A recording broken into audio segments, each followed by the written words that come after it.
Вітаю! Мяне клічуць Павел Валатович і я папулярызатар найноўшай гісторыі Беларусі. Сёння я пачынаю другі сезон праекту #AMBY. У гэтым сезоне я распавяду вам пра нулявыя. Цісні падабайку гэтаму відэа, падпісывайся на канал і мы пачынаем. Новы колер беларускай папсы. 1 студзеня 2001 года у Мінску створаны гурт «Краски». Но ты уже взрослый, у нас в квартире другие пластинки. Но ты уже взрослый, у нас в квартире другие пластинки. Но он не знает ничего, он просто смотрит и молчит. А вы не трогайте меня, сегодня к маме я приехала домой. Теперь уся краіна ведае песні новаспечанага поп-гурта, якія гучаць з кожнага праса. Твар і голас красак, ураджэнка мястэчка Смілавічы Аксана Кавалеўская, якой на момант выхада першага радыёсінгла яшчэ нават не споўнілася 18 гадоў. Здавалася б, абсалютна звычайна і даволі прымітыўная папса, якая захліснула расійскі рынок. Але прадукт айчыны і канкурэнтна здольны, а ў параўнанні з астатнімі прадстаўнікамі беларускай поп-сцэны амаль што неба і зямля.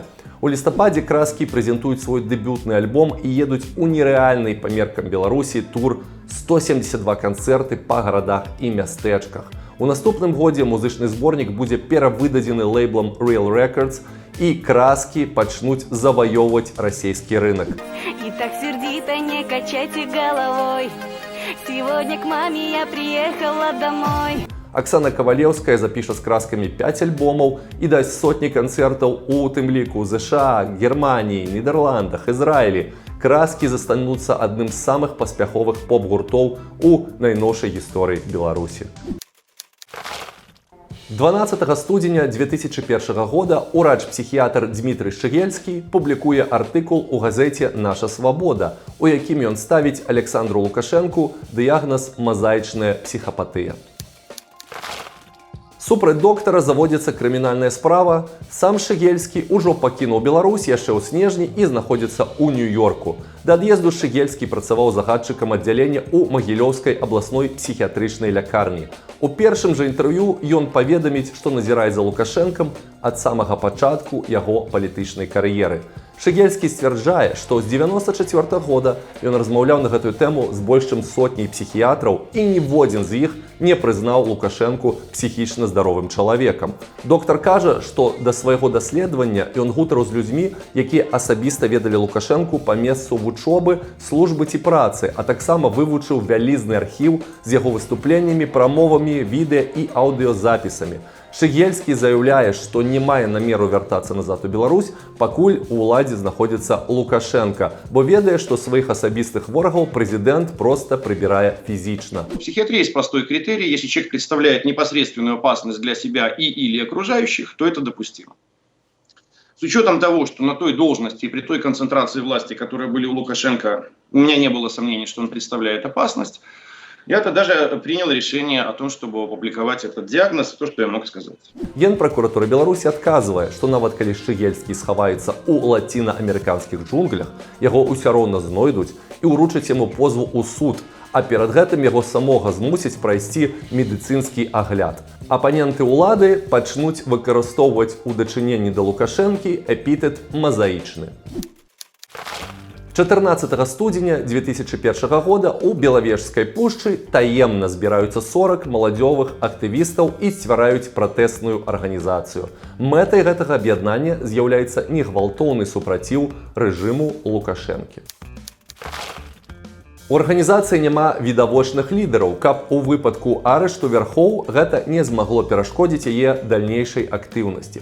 Праз некалькі месяцаў ячэйкі «Зубар» з'явіцца ў 152 населеных пунктах Беларусі. Ён зробіцца самым масавым моладзевым пратэсным рухам у краіне. Стварэнне «Зубар» найперш прымеркавана да прэзідэнцкіх выбараў, якія павінны адбыцца ўвосень. Лагатып арганізацыі вельмі хутка стане вядомы ўсёй краіне. Налепкі і графіці з выявай контуру зубра ў поле з'явіцца на тысячах сцен у гарадах і мястэчках. У сваіх улётках «Зубар» піша: «Мы адмаўляем гвалт». Наш шлях не гвалтоўны супраціў рэжыму. Мы не дзелім грамадзян Беларусі на сваіх і чужых. Мы роўныя адзін перад адным, і кожны з нас можа ўплываць на прыняцце пастаноў. Мы ведаем, што толькі праз асабістую мужнасць можна дасягнуць перамогі. Свайго піку папулярнасці Зубар дасягне напрыканцы лета 2001 года. Валанцёры арганізацыі тады распаўсюдзілі каля 2 мільёнаў улётак за тыдзень па ўсёй краіне. Па выніках сацапытання пазнавальнасць брэнда Зубар у маладзёвым асяродку была каля 60%. Зубар праіснуе яшчэ некалькі гадоў, пасля 2004 яго актыўнасць значна спадзе, рух канчаткова знікне напрыканцы 2006 года. У студзені 2001 года набывае моц новы крымінальны кодэкс. У ім з'яўляюцца артыкулы 367 паклёп у адносінах да прэзідэнта Рэспублікі Беларусь, 368 абраза прэзідэнта Рэспублікі Беларусь і 369 абраза прадстаўніка ўлады, максімальнае пакаранне да 5 гадоў пазбаўлення волі. Лукашенко перад пачаткам сваёй выбарчай кампаніі нібыта намякае ўсім СМІ: будзеце пісаць дрэнна пра мяне, пасаджу. Цяпер крытыка кіраўніка дзяржавы цягне за сабой крымінальнае пакаранне. Пры жаданні пад гэтыя артыкулы можна падвесці ўсё, што заўгодна. Закон працуе толькі ў адзін бок. Сам Лукашенко паўсюль беспакаранна абвінавачвае і абражае сваіх апанентаў і не нясе за гэта ніякай крымінальнай адказнасці. Якобы интервью берут у одного Шелудева, иначе не назовешь, который тут ходит, кричит по Минску больше, да и в других городах. Но мы знаем, на чьих машинах он ездит, по 12 автомобилям. Мы знаем, кто его финансирует. Ужо ўлетку 2002 года прызнаныя вінаватымі ў паклёпе на прэзідэнта і адсуджаныя журналісты гарадзенскай газеты «Пагоня» Мікалай Маркевіч і Павел Мажэйка. Галоўнаму рэдактару газеты «Рабочий» Віктору Івашкевічу інкрымінуецца замах на паклёп і абразу кіраўніка дзяржавы, а па факце публікацыі ў газеце «Народная воля» распачата крымінальная справа ў адносінах да старшыні АГП Анатолія Лябедзькі. Асабліва актыўна гэтыя артыкулы пачнуць выкарыстоўвацца пасля пратэстаў 2020 года. Сотні чалавек будуць адсуджаныя на турэмныя тэрміны за каментары ў соцсетках, на форумах і ў чатах, якія часам будуць утрымліваць толькі одно ці два слова. Согласно материалам дела, обвиняемая в ноябре и декабре прошлого года в одном из телеграм-каналов произвела репост информации о сотруднике Ивановского и начальнике Драгичинского районных отделов внутренних дел. В ней, по мнению прокурора, содержались заведомо ложные и позорящие потерпевших сведения. 14 лютага 2001 года па адрасе onliner.by пачынае працаваць адзін з самых папулярных сайтаў краіны. Спачатку сайт Віталя Шураўкі уяўляў сабой блог пра мабільную сувязь. Аднак усяго за год праект атрымаў шалёную папулярнасць. З'явіліся форум і каталог тэлефонаў з поўнай інфармацыяй пра прадаўцоў і кошты, а штодзённая наведвальнасць сайта складала больш за 15 тысяч унікальных юзераў. Неўзабаве веткі форума сталі асобнымі раздзеламі сайта па інтарэсах карыстальнікаў: нерухомасць, грошы, аўто. А ў каталог дадаліся аб'явы з бытавой тэхнікай і электронікай. Штат онлайнера паступова павялічваўся. У 2005-м рэсурс быў зарэгістраваны як прыватнае унітарнае прадпрыемства, а ў 2019-м афіцыйна атрымаў статус СМІ. Онлайнер заўсёды прытрымліваўся пазіцыяй па-за палітыкай. Аднак гэта не засцерагло інтэрнэт-партал ад ціску з боку ўладаў, прычым не толькі беларускіх. Падчас прэзідэнцкіх выбараў 20-го онлайнер неаднаразова блакаваўся, а журналісты рэдакцыі зазнавалі рэпрэсіі. Рэсурс падрабязна асвятляў пратэсты ў краіне. Потым партал змяніў рэдакцыйную палітыку, адмовіўшыся ад асвятлення праблемных тэм, а каментары на сайце былі адключаны. У выніку, онлайнер на сённяшні дзень застаецца адзіным буйным сайтам, які перажыў сваіх канкурэнтаў і працягвае працу ў Беларусі. Сябры, рабіць якасны контент не вельмі танная справа. Калі вам падабаецца тое, што я раблю, мае кнігі, мае выпускі, мой асноўны праект, мой сайт-праекты, вы можете падтрымаць іх і заданаціць мне праз сервіс Buy Me a Coffee. Спасылка ў апісанні да гэтага роліка. Дзякуй. Са сваім дэбютным альбомам «Манікюры» у музычную прастору Беларусі урываецца гурт «Монтана». Вокалистка гурта – жонка Сергея Михалка. Как я играла на У гурце две фронтвумен – сёстры Алеся і Марына Берулавы. Алеся піша песні і спявае, а Марына проста прыгожая. Старэйшая Берулава вучылася ў Менскім кульку, дзе і пазнаёмілася з лідарам ляпісаў Сергеем Міхалком і прадзюсарам Еўгенам Калмыковым. Монтана грае бадзёры, аптымістычны жаночы гітарны поп-рок. Галоўныя хіты «Как я играла на гитаре, не жалея маникюра» и «Улыбаюсь, я хожу, земли не касаясь».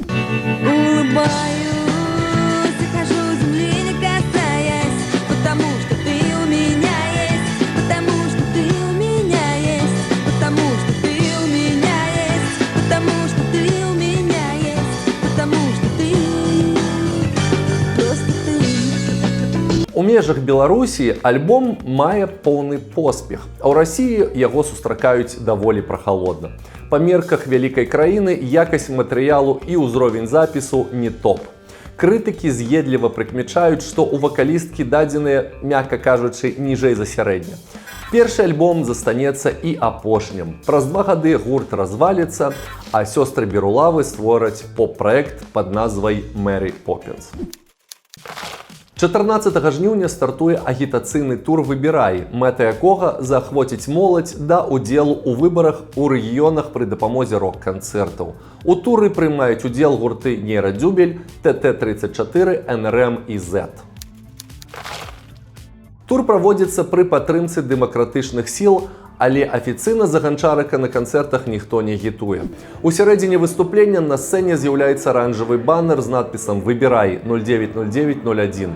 Планавалася, што музыкі праедуць на аўтобусе па гарадах і дадуць 24 канцэрты і завершыць тур за пару дзён да галасавання. У сярэдзіне тура мясцовыя чыноўнікі нарэшце разумеюць небяспеку мерапрыемства і пачынаюць устаўляць музыкам палкі ў колы. У Светлагорску міліцыя разганяе гледачоў слезатечным газам, у Лідзе падчас канцэрта адключаюць электрычнасць, у Шаркаўшчыне чыноўніца узлазіць на сцэну і патрабуе прекраціць это безобразие. Траціна запланаваных канцэртаў адмяняецца па розных прычынах. Бубнач гурта «Нейрадзюбель» Андрэй Сцепанюк узгадваў: «Мы пакідалі пасля сябе выпаленую зямлю. Пасля нашых канцэртаў звальнялі дырэктароў ДК і іншых дробных чыноўнікаў. Я ўсвядоміў, што нашы рэгіёны дагэтуль жывуць у саўку». Да рок-музыкаў тур «Выбірай» з'явіцца унікальнай магчымасцю праехаць з гастролямі па роднай краіне, але на вынікі выбараў ён не паўплывае. 4 верасня 2001 года у Менску праходзіць першы ў гісторыі Беларусі гей-парад. Калона ў 500 чалавек з вясёлкавымі сцягамі перадольвае маршрут ад будынка дзяржаўнага цырка да Александраўскага сквера, так званай панікоўкі. Загадзя, не чакаючы нічога добрага, арганізатары абіраюць радыкальна кароткі маршрут. Ад цырка да панікоўкі ўсяго толькі некалькі соцень метраў і дату максімальна набліжаную да прэзідэнцкіх выбараў, са спадзяваннем на тое, што моцна пераследаваць не будуць. Месца выбрана невыпадкова. Александраўскі сквер яшчэ 60-х гадоў лічыўся адным з галоўных месцаў для сустрэч сярод сексуальных меншасцяў сталіцы. Удзельнікі парада ладзяць на панікоўцы травесці-шоу пад назвай «Мы выбіраем кахання». Хаця акцыя не санкцыянаваная, асаблівага супраціву з боку ўладаў удзельнікі гей-парада не сустракаюць. ЛГБТ-рух відавочна не ўпісваюцца ў парадак дня беларускай ідэалогіі, але і сам гей-парад падзея надта нязвыклая, таму ўлады пакуль яшчэ не прыдумалі, як на яго рэагаваць. Першы парад будзе і самым паспяховым. Спробы правядзення гей-парада ў Мінску будуць адбывацца ўсе нулявыя, але ні па масавасці, ні па лакацыі, ні па талерантнасці сілавікоў яны не параўнаюцца самым першым. Так, напрыклад, на парад у 2010 годзе выйдуць усяго 30 чалавек і, пераадолеўшы некія 200 метраў, будуць жорстка разагнаныя і збітыя спецназам.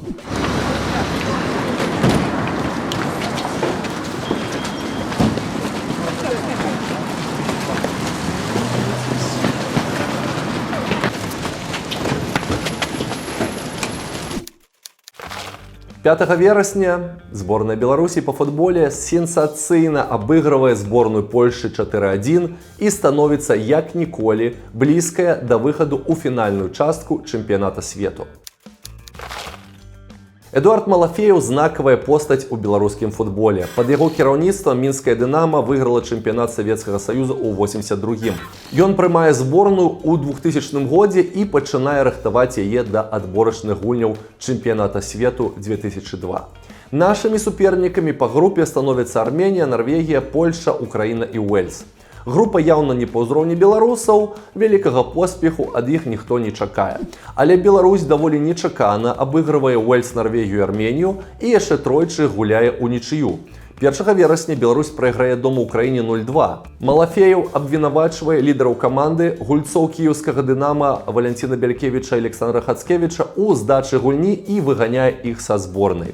Праз 5 дзён на стадыёне мінскага «Дынама» у прысутнасці 24 тысяч гледачоў нападаючы Роман Васілюк забівае 4 галы ў вароты палякаў, якія ўжо забяспечылі сабе месца ў фінальнай частцы чэмпіяната свету. Больш за гэта, гэтая параза становіцца для палякаў адзінай за ўвесь адбор. 6 кастрычніка праходзяць фінальныя матчы ў групе. У Беларусі 15 ачкоў, у Украіны 16. Украіна гуляе ўнічыю з Польшай, Беларусь мінімальна прайграе Уэльсу 0-1. Як вынік, у стыкавыя матчы трапляе Украіна, Беларусь займае 3-е месца і гэта будзе лепшым вынікам у гісторыі. Пасля шэрагу скандалаў і канфліктаў з гульцамі у 2003 годзе Малафеев пакіне пасаду галоўнага трэнера. Вы глядзіце другі сезон майго праекта #IMBY. Я раблю яго па сваёй аднайменнай кніжцы. Зараз ёсць вялікая зніжка ў краме Кірмаш, спасылка ў апісанні да гэтага роліка, дзе вы можаце набыць сабе гэту цудоўную кнігу ў сваю хатнюю бібліятэку. Калі вы любіце мой канал, калі вы хочаце падтрымаць яго, калі ласка, націсніце на гэту спасылку. Дзякуй. Да прэзідэнцкіх выбараў за некалькі тыдняў здымаецца і мантуецца беларускі артхаус ва ўсёй красе. 50-хвілінны фільм «Выпадак з пацаном». Прадукт рэдакцыі газеты «Навінкі». Бюджэт фільма не превышаў $1000. Грошы былі атрыманыя праз гранты. Спачатку фільм планавалі прэзентаваць непасрэдна да галасавання. Сюжэт фільма вельмі просты. Звычайны пацан з раёна сустракаецца з дзяўчынкай-апазіцыянеркай. Яго цікавіць толькі піўко пад футбольчык. Аднойчы дзяўчына прыводзіць пацана ў офіс палітычнай партыі, дзе ён крадзе мабільнік і пачынае праз яго кіраваць усёй беларускай апазіцыяй. У выніку пацана збіваюць КДБшнікі і ён вырашае выкінуць мабілу далей ад граху. Тэлефон знаходзіць бомж, які становіцца кандыдатам у прэзідэнты. 6 верасня адбываецца урачыстая прэзентацыя фільма, на якой уражаныя госці глядзяць 10-хвілінную нарэзку працоўных момантаў без гуку. Першы прагляд змантаванага матэрыялу адбыўся ўжо пасля закрыцця ўчасткаў. У выніку на ход выбараў фільм ніяк не паўплываў, затое атрымаў гран-пры на маскоўскім кінафестывалі «Любіць кіно». Рэжысёр фільма Сергей Лобан праз некалькі гадоў стане вядомым дзякуючы сваім фільмам «Пыль і шапіто-шоу». 9 верасня праходзяць другія ў гісторыі Беларусі прэзідэнцкія выбары. Кандыдатаў трое. Дзейны прэзідэнт Александр Лукашенко, адзіны кандыдат ад апазіцыі і колішні старшыня Федэрацыі прафсаюзаў Уладзімір Ганчарык, а таксама лідар ліберальна-дэмакратычнай партыі Сергей Гайдукевіч. Спачатку пра свае жаданні стаць прэзідэнтам абвесцілі ажно 22 чалавекі. Сярод іх былі галоўны комік краіны Евген Крыжановскі, дачка Петра Машэрава Наталля, бізнесмен Юрый Данькаў, колішні міністр абароны Павел Козловскі, ранейшы кіраўнік адміністрацыі прэзідэнта Леонид Синіцын, колішні прэм'ер-міністр Міхаил Чагір і нават Зянон Пазняк, які ўжо 5 гадоў не знаходзіўся ў Беларусі. Толькі 4 кандыдатаў здолелі здаць у цэнтр выбаркам патрэбныя для рэгістрацыі 100 000 подпісаў. Апрача вышазгаданай тройкі зарэгістравалі яшчэ і былога старшыню гродзенскага аблвыканкама Семёна Домаша. І жадаюць скрасці яшчэ як мінімум 5. Нас, нязгодных з гэтым рэжымам, больш за 70%. Восенню 96-го ён быў адным з ініцыятараў імпічменту Лукашэнкі і стаў адзіным рэгіянальным лідарам, які адкрыта перайшоў у апазіцыю. Кандыдатура Гайдукевіча нікім не разглядалася ўсур'ёз. Ён відавочна кандыдат-спойлер, бяскрыўдны спарринг-партнёр для улады. Власть не имеет серьезной экономической опоры в нашем обществе и не имеет никакого никакого политического будущего. Здагадкі пацвердзяцца. Гайдукевіч такім жа чынам прыме ўдзел у выбарах у 6-м і ў 15-х гадах. Апазіцыя да апошняга не разумее, за каго галасаваць. Домаш сабраў больш подпісаў на стадыі збору, чым Ганчарык, выглядае больш праеўрапейскім і прагрэсіўным. Ганчарык – прадстаўнік старой савецкай наменклатуры. Знешне менш прывабны кандыдат, але за ім могуць пайсці тыя, хто не пойдзе за Домашам. Акрамя таго, у паслужным спісе Ганчарыка кіраўніцтва найбуйнейшай структуры ў краіне – ФПБ. У выніку за некалькі дзён да галасавання Домаш здымае сваю кандыдатуру і заклікае прыхільнікаў перамен аддаць свой голас за Владимира Гончарыка. Сегодня не буду говорить о программе. Когда говорят, что у нас нет программ, не верьте. Я ее вам показал. Мы готовы решать назревшие проблемы. Увечары 9 верасня ЦВК рапартуе. Выбары адбыліся. Яўка склала амаль 84%. За Гайдукевіча прагаласавалі 2,5%, за Ганчарыка 15,5%, за Лукашэнку 75,5%. Каля 400 тысяч бюлетэняў былі або сапсаваныя, або утрымлівалі адзнаку супраць усіх. Ніколі больш ярмошынскі ЦВК не падорыць кандыдату ад апазіцыі такіх шчодрых лічбаў. На ўсіх наступных выбарах вынікі апазіцыйных кандыдатаў будуць вагацца ў межах арыфметычнай хібнасці. На выборах 2001 года ЦВК сенсацыйна абвяшчае, у Менску за Гончарыка проголосовало больше за 30%. А сколько реально? Реально? Александр Лукашенко сколько? У него 75%. Вот если отнять 30, это его рейтинг, и реальный результат 45. 45, то есть Да. второй тур. Второй тур. С вашей точки зрения? Безусловно. Увечары на акцыю пратэсту выйдуць усяго некалькі тысяч чалавек. Грамадства моўчкі праглынае гэтую горкую таблетку і разумее, другога прэзідэнцкага тэрміну не пазбегнуць. Еўрасаюз і ЗША назавуць вынікі выбараў сфальсіфікаванымі і не прызнаюць іх. 20 верасня на Менскім стадыёне «Дынама» у адборачным раўндзе Кубка УЕФА сустракаюцца барэсаўскі «Батэ» і італьянскі «Мілан». У перапынку матча пры ліку 0-0 прадстаўнікі «Мілана» заяўляюць «Батэ» аб сваім намеры набыць галоўную зорку барэсаўчан – 21-гадовага нападаючага Віталя Кутузова. Спачатку матч планаваўся на 13 верасня, але з-за тэрактаў у Нью-Йорку адбыліся змены ў міжнародных авіярэйсах і гульню перанеслі на тыдзень. Вось як узгадваў сітуацыю сам Кутузаў. У першым тайме я нядрэнна згуляў супраць Паўла Мальдзіні, а ў перапынку кіраўніцтва «Батэ» атрымала прапанову ад італьянцаў. Пасля фінальнага свістка мне сказалі, што я прададзены. Сума трансферу склала 3,5 мільёны еўра. Дасюль гэтага года займае першае месца ў топе касавых продажаў у гісторыі чэмпіянату Беларусі. Дарэчы, сам матч «Батэ» правядзе даволі годна, прайграўшы з лікам 0-2. Прыгожая казка пра самарод Каспінска разбілася аб суровую рэальнасць. У складзе «Мілана» Віталь правёў толькі 2 матчы. Не вытрымаўшы канкурэнцыі ў аснове топавага клуба, Кутузаў выправіўся ў турнэ па арэндных камандах. Спачатку ў партугальскі «Спортінг», дзе ягоным асноўным напарнікам будзе партугалец Крыштыяну Роналду, у будучым адзін з самых тытулаваных футбалістаў свету. Потым у італьянскі «Авеліна», Сампдорыю, Парму, Пізу і Бары. Какие финты у Кутузова, удар, гол! Вот вам и Виталий Кутузов! Экс-футболист команды «Милан» просто шикарный гол забивает в ворота клуба, который и привез его в Италию. У 12-м годзе за удзел у дамоўных матчах Кутузова дыскваліфікуюць на 3 гады, што і стане прычынай завяршэння яго кар'еры. У снежні каманда БДУ становіцца чэмпіёнам вышэйшай лігі КВН другі раз за 3 гады. Здравствуй, моя любименькая! За ўсю гісторыю абноўленага КВН толькі 3 каманды, акрамя БДУ, смаглі стаць чэмпіёнамі больш, чым 1 раз. Гэта зборная НДУ тройчы, зборная Ярмі і адзескія джентльмены двойчы.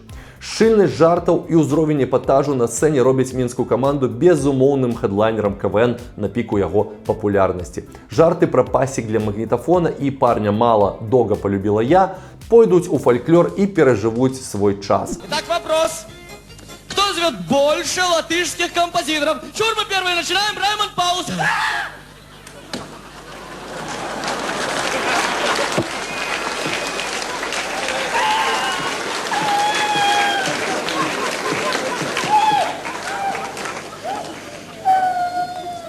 Подавись. Подавись. Подавись. Что-то мы не припомним такого латышского композитора. Подавись своим ящиком вина. Самыя культавыя нумары раніца 1 студзеня ў кабінета дырэктара цэнтр цвярозасці, выйгрыш джэкпота пад коркам фанты, мушкецёры ў Латвіі, а таксама падрыхтоўка да святочнага канцэрту з хітом «Здравствуй, моя любименькая» і песнямі пад акампанемент бубна. Гимн Монголии. Новый гимн Монголии. Unbreak my heart, house version. Вступление.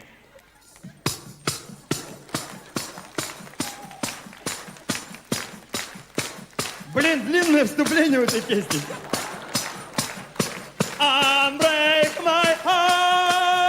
Пасля заканчэння дзейнасці ў КВН практычна ўся каманда з'едзе працаваць у Маскву. У Менску застануцца толькі Віктор Толкач, ён памрэ ў 13-м годзе, і Андрэй Дзяркоў, які пачне кар'еру музыканта і створыць некалькі праектаў. Я подарю тебе книгу перемен, свою книгу перемен, Made in Japan. Найбольшую медыйнасць атрымае Вадзім Галыгін, які стане рэзідэнтам маскоўскага камедзі-клаб пад псеўданімам Рэмба. Віталь Шляпо, Кірыл Папакуль і Алексей Трацюк зоймуцца напісаннем сцэнараў і прадусаваннем дзесяткаў тэлеперадач, фільмаў і тэлесерыялаў у Расіі. Гэта быў 2001 год, наступны год 2002.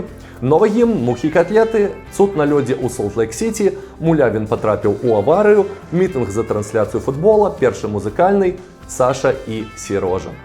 Калі вы яшчэ не паглядзелі першы сезон майго праекту, які быў прысвечаны 90-м, то вы можаце гэта зрабіць зараз.